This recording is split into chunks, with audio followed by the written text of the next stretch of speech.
رات دھیرے دھیرے سرخ رہی تھی، اس کا فسون چاروں طرف چھایا ہوا تھا۔ یہ تو سب جانتے ہیں کہ گاؤں کی زندگی شہر کے مقابلے میں قدرے مختلف ہوتی ہے۔ یہاں عام طور پر سر شام لوگ گھروں میں دبک جاتے ہیں، خاص طور پر سردیوں کی سرد راتیں جلد تاریک ہو جاتی ہیں۔ اس باعث نماز عشاء کے وقت مساجد میں نمازیوں کی تعداد بھی کم ہو جاتی ہے۔ آج بھی ایسی ہی ایک سرد رات تھی۔ سرد ہواؤں نے ماحول کی خنکی میں اضافہ کر دیا تھا، جس کی وجہ سے گاؤں کی گلیوں میں ہولناک سناٹا طاری تھا۔ پورا گاؤں اندھیرے میں ڈوب چکا تھا، کہیں کہیں کسی گھر سے مدھم روشنی جھانک رہی تھی۔ اس سناٹے میں چوکی دار کی زمین پر لاٹھی مار کر چلنے کی آواز بھی ہولناک سی لگ رہی تھی۔ یہ گاؤں چک 34 کہلاتا تھا، جو ملتان سے کچھ فاصلے پر واقع ہے۔ گاؤں میں داخل ہوتے ہی بڑی سڑک کے دوسری جانب ایک بڑا سا قبرستان تھا، جہاں آس پاس کے 3 گاؤں کے مردے دفن تھے۔ رات کے اس سمے شہر خاموشاں کا ہر مکین بھی دنیا کے جھمیلوں سے بے نیاز ابدی اور گہری نیند سو رہا تھا، سوائے گورکن دین محمد کے، جو ہاتھ میں لالٹین تھامے قبرستان کا آخری چکر لگانے آیا تھا۔ ہر سو سناٹے اور خاموشی کا راج تھا، سوائے جھینگروں کی آواز کے وہاں کوئی دوسری آواز نہیں۔ البتہ کہیں دور سے آتی کتوں کے بھونکنے کی آواز نے ماحول کو مزید ہیبت ناک بنا دیا تھا۔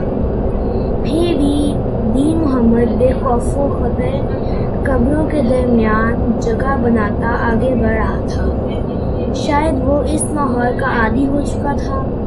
چلتے چلتے رک کر دین محمد نے اپنی لالٹین کا شعلہ اونچا کیا۔ اسے خدشہ تھا کہیں اندھیرے میں اس کا پاؤں کسی تازہ قبر سے نہ ٹکرا جائے، کیونکہ آج ہی 2 نئی قبروں کا اضافہ ہوا تھا۔ انہیں ہی دیکھنے وہ خاص طور پر اس وقت قبرستان آیا تھا۔ انہی خیالوں میں دین محمد آہستہ آہستہ چلتا ماسی خورشید کی قبر کے پاس پہنچ گیا، جس کی مٹی ابھی تک گیلی تھی۔ اس نے لالٹین کی روشنی میں قبر کا اچھا جائزہ لیا اور بڑے اطمینان سے 2 قدم آگے بڑھا ہی تھا کہ اسے ایک دم کچھ غلط ہونے کا احساس ہوا۔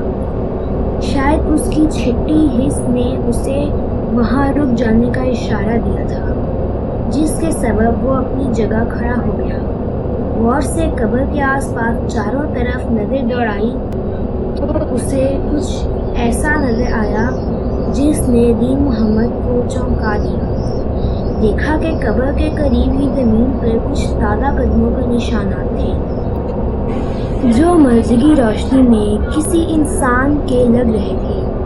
نشانات غور سے دیکھتے ہوئے اس نے سوچا شاید عشاء کے وقت ماسی خورشید کے گھر سے کوئی فرد فاتحہ خوانی کرنے قبرستان آیا، جس کا اسے علم نہ ہو سکا۔